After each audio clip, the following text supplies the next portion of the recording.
Magandang gabi sa inyong lahat. Bago ako magsisimula, maaari ko bang tumayo tayong lahat at magdasal ng daigdim sa ating mga sarili. 1 minuto lang po ang ating ialay para sa sambayan ng Pilipino.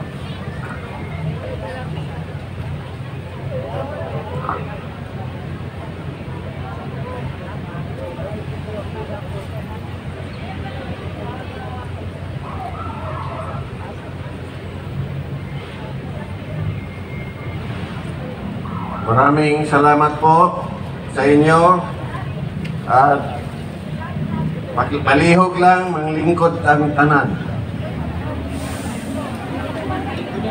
Sa mga Ilonggo, maayong nga gabi sa inyo nga tanan. Pero pag binato natin sa Ilocos, naimbag garabi. Naimbag-arabi ako. Ako po ay isang Ilonggo. Pero lumaki po ako sa Mindanao. More than 30 years. Dahil yung father ko assigned sa Mindanao sa Philippine Constabulary.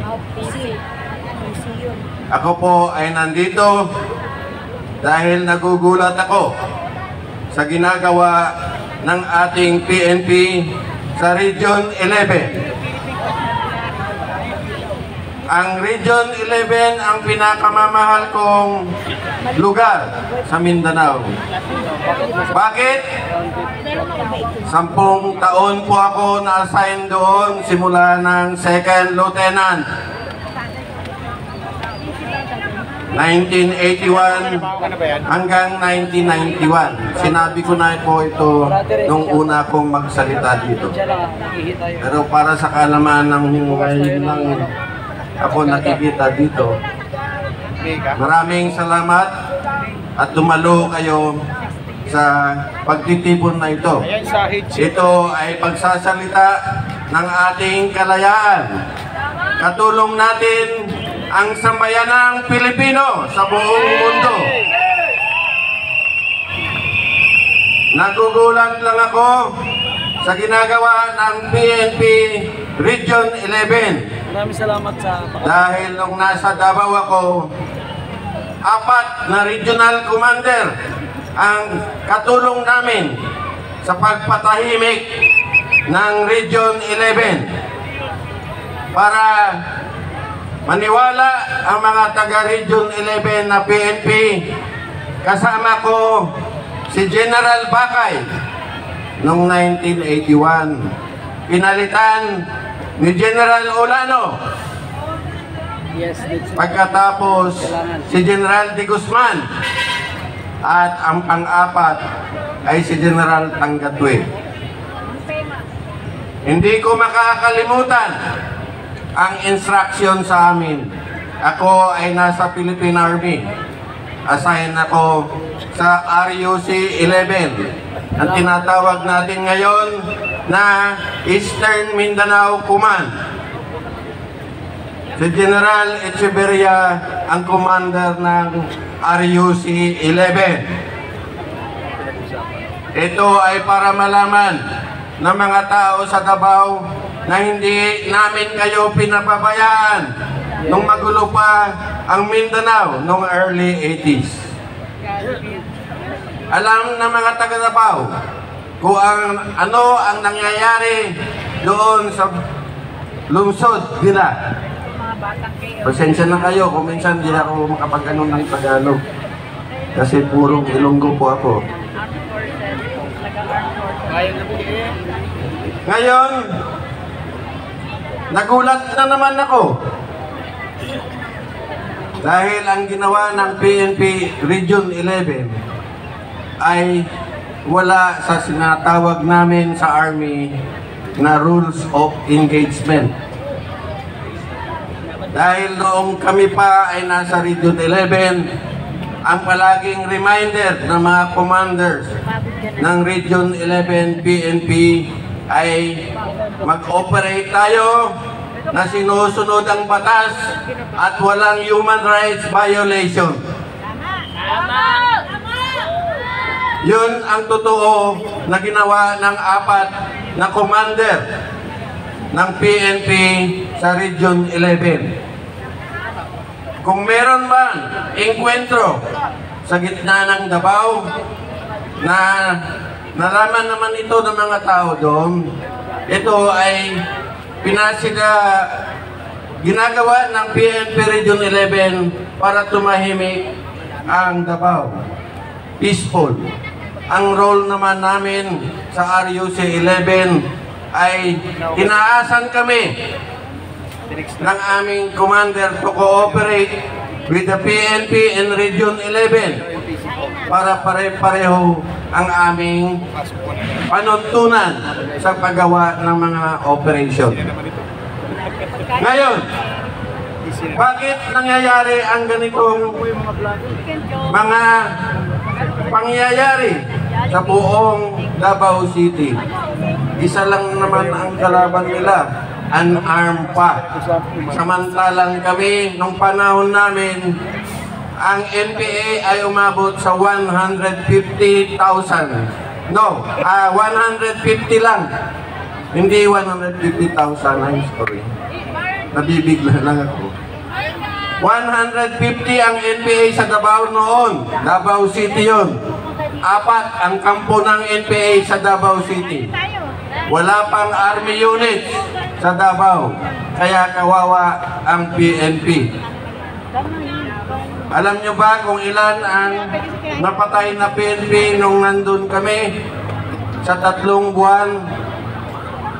Sa 3 buwan. Kung bibilangin ninyo, kami ang nakakapagbilang dahil kami ang nandoon. Hindi ito alam siguro ng mga PNP ngayon na nasa Davao. 38 ang pulis na pinapatay ng NPA sa Davao. Bakit? Sa pang-aabuso nila. Pero ang mga pinapatay noon ay nadamay lang sa mga abusado na gagawa ng iba-ibang krimen doon sa Davao City. Yan ang totoo. Yan ang hindi hearsay. Dahil ako ang nandoon. So ngayon, alam nyo na kung bakit magulo ang Davao. Anong hindi maganda ang palalakad ng local PNP sa Davao, ang nagta-traffic ay pinalitan. Naubos na kasi ang nagta-traffic doon eh. Binabaril sa gitna ng kalsada. So, kaya tinawag yung Marines. Ang Philippine Marines under kay then Colonel Biason, 3rd Marine Brigade. Sila yung nag-traffic doon sa Agdao. Ang tawag namin sa Agdao noong araw ay Nicaragdao dahil araw-araw may enkwentro sa gitna ng Davao City. So alam nyo na kung paano naging peaceful ang Davao sa panahon ni Tatay Digong. Ngayon, para malaman natin, kalimutan muna natin ang pangyayari sa Davao dahil wala tayo doon. Ito naman ang pangalawa na ibig kong sabihin. 2 days ago, nilaunch yung tinatawag nila na labanan ang fake news. Sino kaya ang target nila? Sarili nila. Marami sa inyo nakakaalam. Ang target nila ay yung mga vloggers na sumusuporta sa akin. Hindi ko lang alam sa mga vloggers na sumusuporta sa kabila. Alam din namin yun. Sabi nila sa mainstream media at sa broadsheets, nagsama-sama sila labanan ang fake news at disinformation. Alam na alam ninyo yan dahil ito ay sinabi nila in public, pinablish nila, pinasinanayan ng mga mainstream media na kalabanan nila ang fake news. Ito naman ang ganti namin. Dahil ang volunteer na Pilipino ay nagtatag ng 1,313,000 na volunteers para labanan ang nagsabi na kung sino man sila magsasabi ng fake news ay kukontrahin ng mga volunteers na magpatututo ng tunay na balita.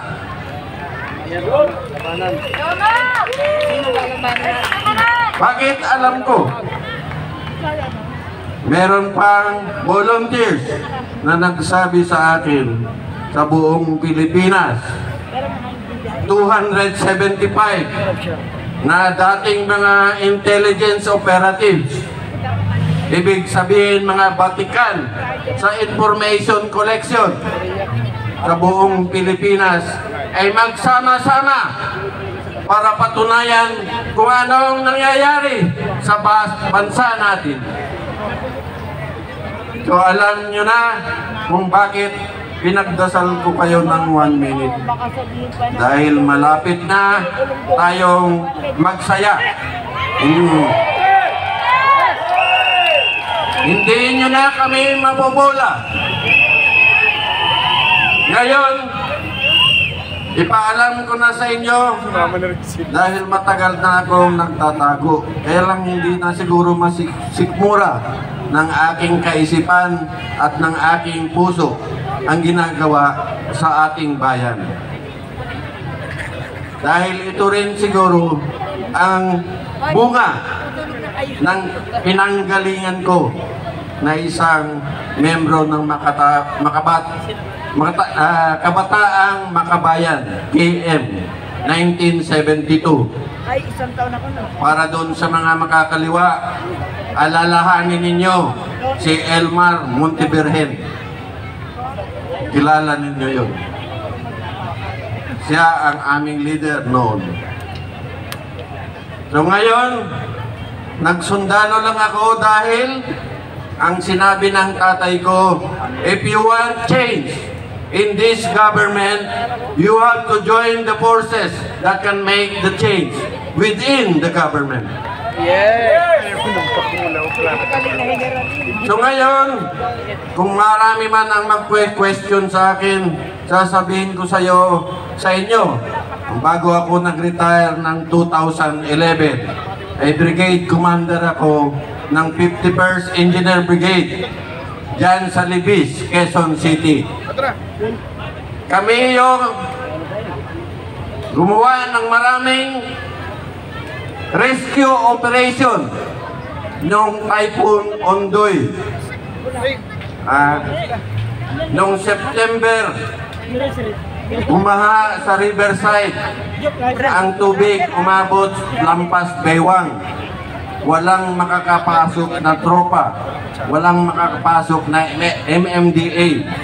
Nakiusap ang ABS-CBN team sa amin na samahan silang kunan ng picture yung Riverside Marikina. Pero pagkatapos na sinamahan namin sila ay hindi na pinalabas sa TV. Ano ang ibig sabihin nun? Hindi ba fake news yun? That Typhoon Ondoy, ang operation namin from Metro Manila hanggang Santa Maria, Bulacan, Cainta, hanggang around Laguna Lake. Ang gamit ko ay helicopter ng US Forces. Dahil kaibigan pa namin ang US Forces. Yun ang flood disaster relief operations na ginawa namin at kami rin ang naglinis sa Provident Village. Lahat ng tropa ng brigade ay pumunta ng madaling araw sa Provident Village para mag-conduct ng rescue at maglinis ng... So ngayon, sino ang nagsabi na hindi tayo marunong sa flood control? When I was the commander of the army units na kinahasan ng Secretary of National Defense to go around Metro Manila. Another, ito ang pangatlo, sasabihin ko sa inyo. Sabi ng PNP Region 11, ay ginagawa lang naman ang trabaho nila. Di ba? Ginagawa lang naman ang trabaho nila. And you are releasing more than 5,000 combat-ready police officers. Ang sinasabi ko ay combat-ready. Bakit? Dahil naka-combat uniform sila eh. Uniform ng SWAT. Di ba? Yan ang special forces ng PNP nang na-deploy. Pero, ang ginawa nila sa KAOGC ay nagtatag sila ng Advanced Command Post. In short, ACP. Meron din kaming Advanced Command Post noon sa pagkaalala ko sa Danag, Patikol, Sulu when I was assigned there. Meron kaming Advanced Command Post dahil ang kampo namin ay nasa gitna ng kalaban. No man's land ang tawag doon.